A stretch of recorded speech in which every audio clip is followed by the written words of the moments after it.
माझं भाग्य उजळलं असं वाटतं. 5 वर्षांनी देवीचं दर्शन झालं, एक आत्मिक समाधान झालं आणि धैर्य पण वाढलं. देवीकडे काय मागितलं? देवीकडे सुख शांती आनंद मागितला सगळ्या जगासाठी, विशेष करून गल्लीसाठी. काही दिवसापूर्वीच आपली निर्दोष सुटका देखील झालेली आहे. कुठेतरी देवीचा आशीर्वाद पाठीचे आहे का? आहे पाठीचे आशीर्वाद आहे म्हणून तर आपण जिवंत आहे आणि जगात आलेले पुढे पण जगू.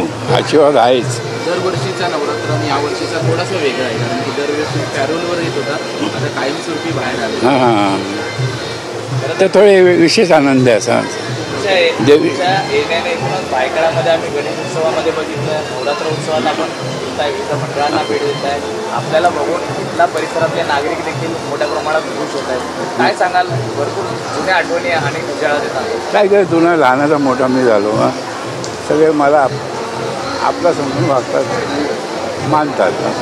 त्याचबरोबर मुंबई महापालिकेच्या निवडणुका आहेत. आपली अखिल सेना देखील निवडणूक लढवत आहे. काय तयारी आहे? नाही इलेक्शनच्या बाबतीत मी पहिलाच क्लिअर केलं ना की बाबा मला त्यात इंटरेस्ट नाही आणि मी काय महानगरपालिकेत असं उतरणार नाही.